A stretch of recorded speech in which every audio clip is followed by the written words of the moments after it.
Welcome back, ladies and gentlemen. This is Jacob, and today we're playing Fallout New Vegas, picking up where we left off in our guide to get every achievement. In the last episode, we got the Xanderoot and the Brock Flower that Sunny Smiles wants us to get, and we're gonna soon finish one of our very first quests. Anyways, another thing we did was explore the area around Goodsprings, and today we will be continuing to explore the area around Goodsprings. And last episode we explored the memorial and this little shack that we found that I'm currently in now. I believe there's 2 more locations in this immediate area around Goodsprings, and we will be finding those today. Anyways, if you are like me, playing this on hardcore mode, make sure you drink water, make sure you eat food, and make sure you sleep, or you're gonna have a horrible time. Also, make sure you're not over encumbered like I currently am doing, so you can move freely and more quickly, of course, because it kind of sucks when you have to walk super slow through this game. I mean, it gives you more time to look around, but it sort of limits the actual fun stuff that you're doing, I guess. Alright, so pretty much the areas around Goodsprings are all in one straight line. We had the shack, and to the left of where we are now is the memorial, and straight ahead is the next one. So in the next one, it's basically like a crater type thing, and there's a little bit of loot, nothing really too special, but worth getting, of course, because loot is loot, and also when we find the location, get experience.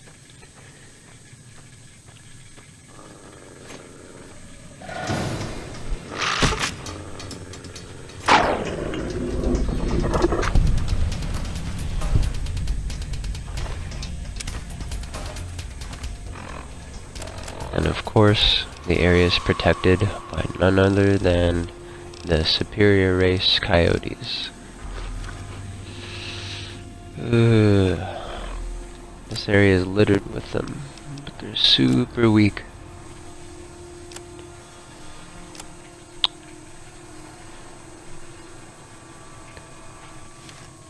I guess I'll just walk slowly.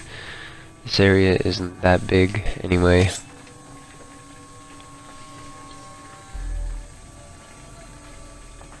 Normally, I won't walk long areas very slowly, but this isn't that big an area.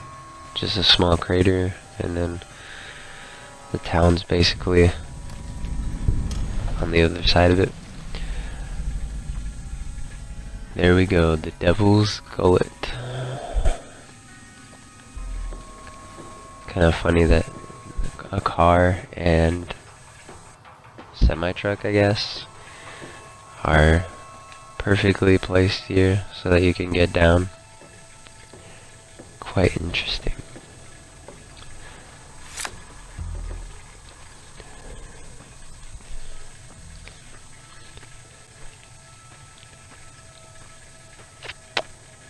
I'm still waiting for a Fallout game that introduces like a motorcycle, or I don't know, like a small car or something. I mean, obviously there's vertibirds, but it's not the same thing as driving something yourself. And there's plenty of cars around here, and you'd think after all these years someone would have figured out how to fix one or make a new one or something, you know?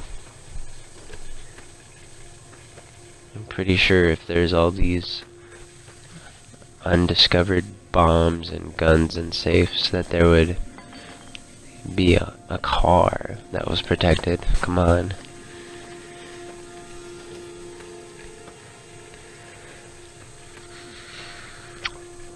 So, like I said, there's not much down here, but there's a couple things. Anyways, one thing to keep in mind, I just picked up some ammunition, and in this game, on hardcore mode, anyways, ammunition has weight like it does in real life. So if you've never played hardcore mode, or you've never played the game before and you're playing hardcore mode, keep that in mind as well. I took it even though it has weight and I have to walk because, well, you do need ammunition anyway. Because you also got to keep in mind that if you're using one weapon, like I currently am, I'm using the melee weapon, the broad machete, and it's working pretty well. The only thing is, weapons don't last forever, even the ones that don't have ammunition, because they break. And there's not exactly a whole lot of broad machetes lying around. And in this very first part of the game, there's not too many regular machetes either.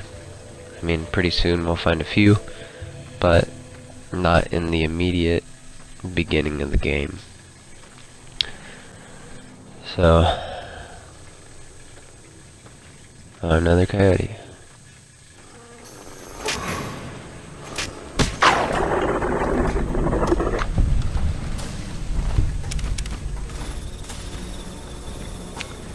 I'd recommend you have 3 or 4 weapons that you carry with you and their ammunition.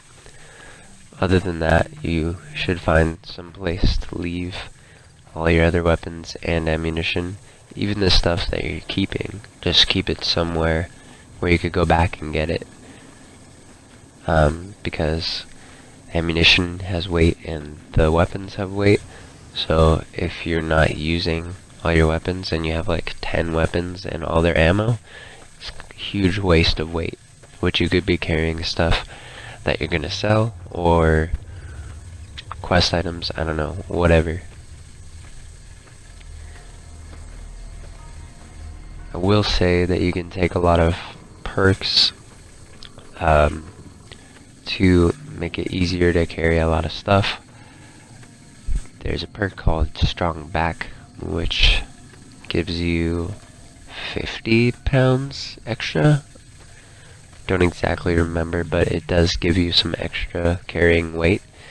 Also, if you put your special points in strength up, every 1 strength, I believe, is 10 pounds or 5 pounds. Not a huge amount, but it's something. Also, if you drink beer or any of the liquor, it gives you +1 or 2 strength, depending on what you drink. It's kind of funny, because your intelligence goes down, your strength goes up. So, anyways, in the back of this truck, again, there's this toolbox.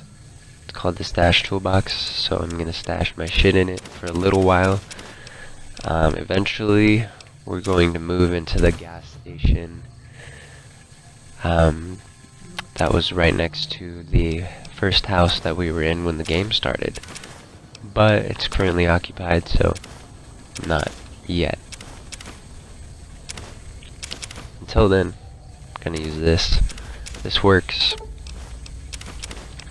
One thing I will say that they changed in Fallout 4, correct me if I'm wrong, but in this game, even if you die and if you have stuff stashed in a box, you won't lose it. But in Fallout 4, if you die and then you go back to a place where you stashed a bunch of things, they're all gone. Now, I'm not exactly saying, like, you know, in your like house and stuff like that, but I mean, like, if you're, say, in, like, I don't know, in a big fight on like a bridge or something, and, well,